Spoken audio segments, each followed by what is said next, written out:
the thing about it is everybody is doing it for the first time. When you watch Jeopardy tonight, you're going to see three people who have just picked up the buzzer an hour ago. So imagine a version of the Olympics where, all the fencers have just tried their sabers for the first time, or the pole vaulter has just seen a pole vault.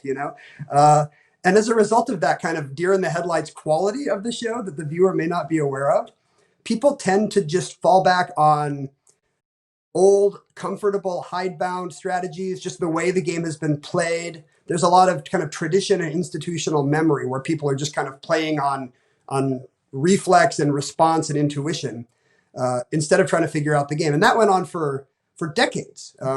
You would see people not playing the game in particularly smart ways, but just playing it the way it had always been done. And about a decade ago, that started to change. I feel like we're now in what you might call the Moneyball era of Jeopardy, where, just as baseball has been analyzed to produce better player results with fewer resources, smarter training regimens, smarter strategies, Jeopardy kind of underwent the same shift in the last decade. That mostly happened in two fields, technology and technique, which I guess was also driven by technology.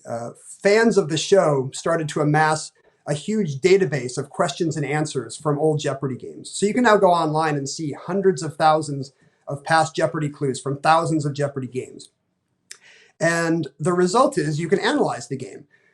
Players who on the show now have maybe spent months and months drilling themselves at home on questions and answers.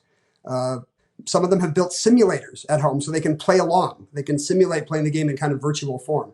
I know a player who made hundreds of thousands of virtual flashcards for himself based on past games.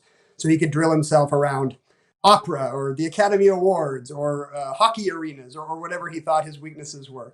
And you could also study the game itself to see what people are doing wrong. You can see, because Jeopardy has a strategic element as well, in addition to answering questions right.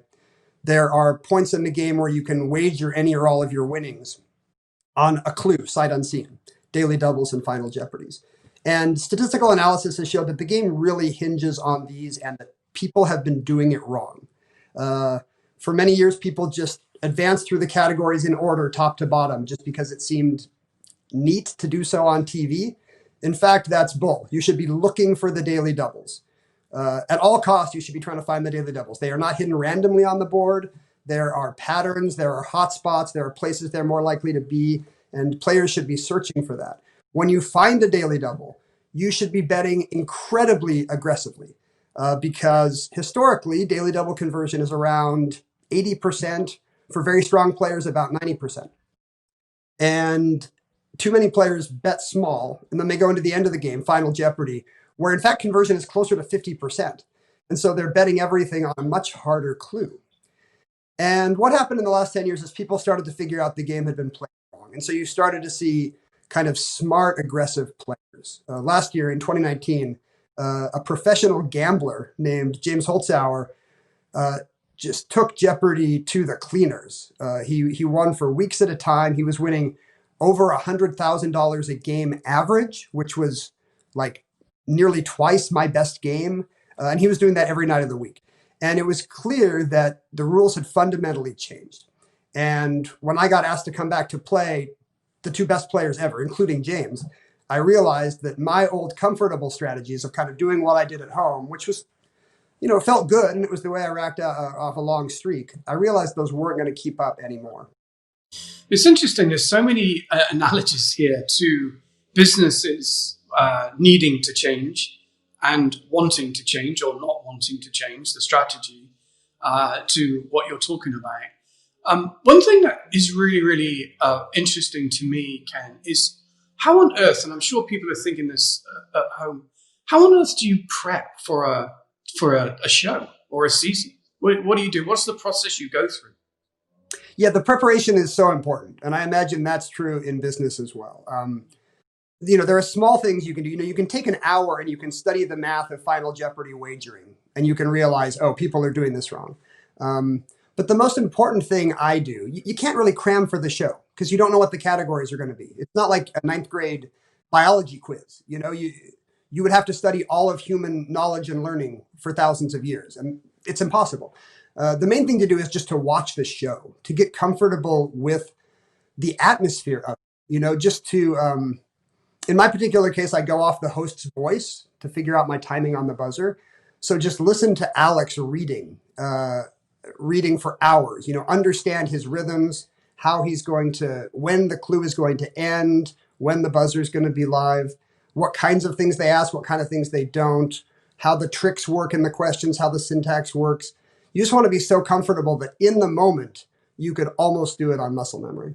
And you talked about analyzing data. Was it for you when you came back to the game? Was it really around analyzing different gameplays and realizing that the game had really changed? Was it that data that helped you with that, or was it just intuition and experience playing the game?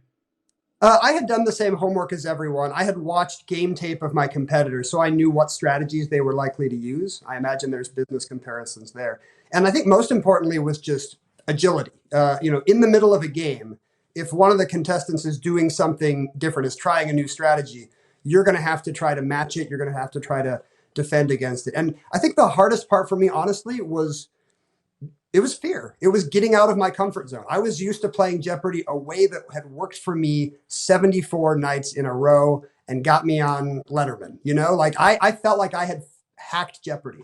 And then when I saw these guys who had actually hacked Jeopardy in unprecedented ways, I realized that I was going to have to get out of my comfort zone, that I was going to have to sight unseen bet $36,000, well over the price of my car on a single trivia question.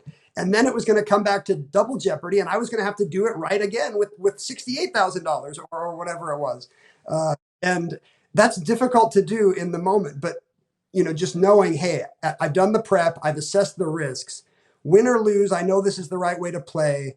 It's the best of 7 series. So even if the risk doesn't go right for me this time, I can come back in game 2. All these things meant, it was right for me to try to change my strategy in really fundamental ways. And it paid off. Yeah, that's great. I mean, having that agility, again, this is something that companies are finding today, that as things change, as they invariably do, and right now we're living in an environment where, frankly, things are happening on a weekly, if not a daily basis.